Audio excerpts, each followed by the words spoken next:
Hello friends, आप सभी का स्वागत है आपके अपने यूट्यूब चैनल स्टडी विद एजे पर। आज मैं आप सभी के सामने डीएलएड सेकंड सेमेस्टर में मैथ्स पढ़ाऊंगी और मैथ में आज हम करेंगे चैप्टर फर्स्ट, जिसका नाम है एलसीएम और एचसीएफ, लघुत्तम समावर्तक और महत्तम समावर्तक। तो आज की वीडियो में हम सिर्फ एलसीएम के बारे में बात करेंगे, साथ में इससे संबंधित जो भी क्वेश्चंस एग्जाम में पूछे जाते हैं वो सभी क्वेश्चंस को हमने शामिल किया है। तो वीडियो को लास्ट तक देखिएगा, अच्छे से देखिएगा। तो स्टार्ट करते हैं वीडियो। तो पहले समझते हैं कि लघुत्तम समावर्तक किस तरह से निकाला जाता है। तो लघुत्तम समावर्तक ज्ञात करने की दो विधि होती हैं, फैक्टराइजेशन मेथड, अभाज्य गुणनखंड विधि या फिर भाग विधि। तो पहले हम समझते हैं कि अभाज्य गुणनखंड विधि क्या होती है। तो क्वेश्चन दिया हुआ है, गुणनखंड विधि से 8, 16 और 40 का लसा ज्ञात कीजिए। तो पहले हमें इन सब के फैक्टर करने हैं। जैसे 8 का फैक्टर है 2 गुणा 2 गुणा 2, अगर हम इसका गुणा करें तो क्या निकल के आता है, 2 गुणा 2 यानी कि 4, 4 गुणा 2 यानी कि 8। तो इस तरीके से पहले जो भी संख्या दी गई हैं जिनका लासा पूछा है उनका हम गुणनखंड कर लेंगे। गुणनखंड करने के बाद इसमें जो भी घात सबसे बड़ी है, अब यहाँ 2 जो था वो 3 बार दिया था तो हम 2 पर 3 की घात लगा सकते हैं। इसी तरह यहाँ 2 4 बार दिया है तो हमने 2 पे घात लगा दी 4। इसी तरीके से तीसरे में दिया हुआ है 2 पे घात 3 यानी कि 2 3 बार दिया है गुणा 5। 5 एक ही है तो इस पे हमने कोई भी घात नहीं लगाई है। तो अब हम इसमें देखते हैं कि सबसे बड़ी घात कौन सी है 2 की। यहाँ 2 क्या है, कॉमन है। 2 पे सबसे बड़ी घात है 2 पे घात 4, तो सबसे बड़ी घात 2 पे घात 4। और दूसरा देखते हैं जो बच गया है वो है 5, तो 2 की घात 4 गुणा 5 ही क्या होगा, इसका एलसीएम होगा। अब इसे सॉल्व कर लेंगे। सॉल्व करने के लिए 2 पे घात 4 है यानी कि 2 कितनी बार आएगा, 4 बार आएगा, लिख लिया। उसके बाद गुणा है 5। अब हम गुणा करेंगे, तो गुणा करेंगे 5 दूनी 10, 10 दूना 20, 20 दूनी 40 और 40 दूनी 80। तो आंसर क्या निकल के आएगा, 80। और इसी को ही हम क्या कहेंगे, लासा। दूसरी विधि जो है वो है भाग विधि यानी कि डिवीज़न मेथड। इसको सॉल्व करने के लिए जैसे क्वेश्चन दिया हुआ है 125, 150, 175 का लसा भाग विधि द्वारा ज्ञात कीजिए। तो भाग विधि से भाग देंगे तो इस तरीके से हम लिख लेंगे 125, 150 और 175। अब हम सबसे पहले जो भाग देंगे वो सबसे छोटी संख्या से स्टार्ट करेंगे। पहले देंगे 2 का भाग, 2 का भाग 125 में नहीं जाएगा, ऐसे ही लिख देंगे। 150 में भाग देंगे तो आएगा 75, और 175 में भाग देंगे तो भाग नहीं जाएगा, 175 ही लिख देंगे। इस तरीके से हम इसे पूरा कर लेंगे जब तक कि लास्ट में 1 नहीं आ जाता है। ठीक है, अब जो भी यहाँ जिससे भी हमने डिवाइड किया था, भाग दिया था, उन सबको यहाँ लिख लेंगे। तो इन सब का जब हम गुणा करेंगे तो हमारा लसा निकल के आ जाएगा। तो ये थी लसा निकालने की भाग विधि।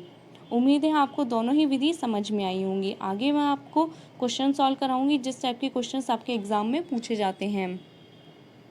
तो पहला क्वेश्चन इसमें दिया हुआ है, वह छोटी से छोटी संख्या क्या है जिसको 15, 25 और 30 से विभाजित करने पर प्रत्येक स्थिति में 11 शेष रहे।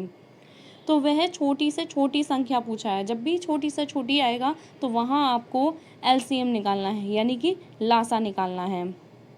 15, 25 और 30 का लासा निकाल लेते हैं। किसी भी मेथड से निकाल सकते हैं, चाहे वो गुणनखंड विधि हो या भाग विधि हो।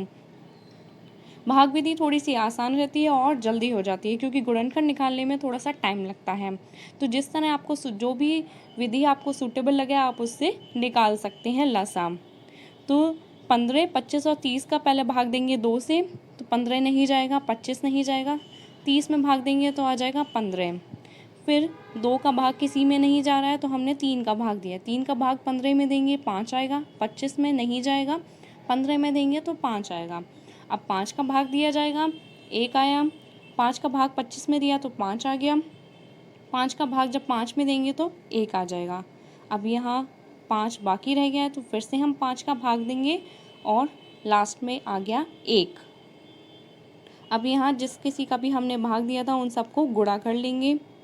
तो इन सबको हमने गुणा किया तो गुणा करके आया 150।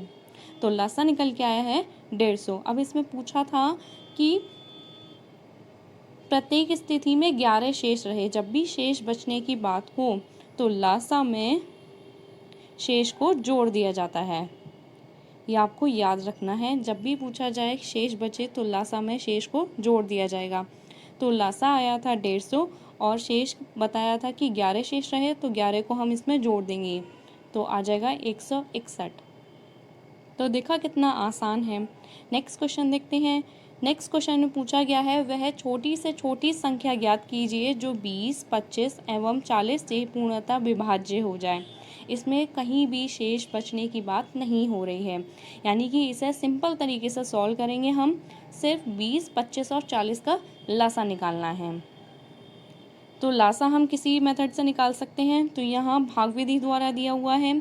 हमने लासा निकाला, लासा निकाल के जिसका भी भाग देते हैं उन सबका गुणा कर लेते हैं। जब गुणा करके आया 200 तो यही हमारा उत्तर हो जाएगा।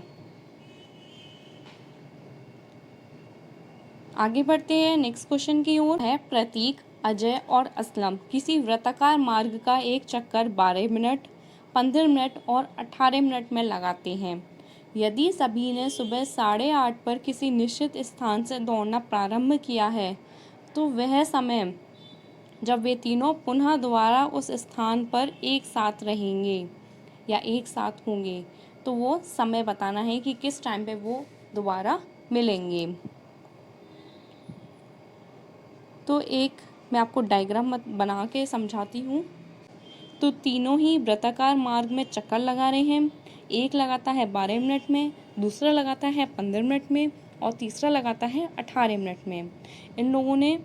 इन सभी ने सुबह 8:30 बजे यहाँ से दौड़ना प्रारंभ किया है, तो वो दोबारा किस समय पर मिलेंगे। तो ऐसे क्वेश्चन में सबसे पहले जो 12, 15 और 18 दिया गया है इनका लासा निकाला जाएगा। तो 12, 15 और 18 का लासा आया है 180। अब हमने जो 12, 15 और 18 थे वो किस में दिए हुए थे, मिनट में दिए हुए थे। ठीक है, तो जो लासा निकल के आया है वो भी मिनट में ही आया है, 180 मिनट। अब हम मिनट को घंटों में चेंज कर देंगे, तो घंटे में चेंज करने के लिए 60 से भाग दिया जाएगा। 60 से भाग करेंगे तो क्या निकल के आया, 3 घंटे। यानी कि उन्होंने पहले दौड़ना प्रारंभ किया था 8:30 बजे, तो वो अब कितने घंटे बाद मिलेंगे, 3 घंटे बाद। 8:30 में अगर हम 3 जोड़ें तो उत्तर आ जाएगा 11:30 बजे। तो ये 3 प्रश्न थे जहाँ से एग्ज़ाम में अक्सर क्वेश्चन पूछे जाते हैं। उम्मीद है आपको वीडियो पसंद आई होगी। वीडियो अच्छी लगी हो तो चैनल को सब्सक्राइब करें, बेल आइकन ज़रूर दबाएं।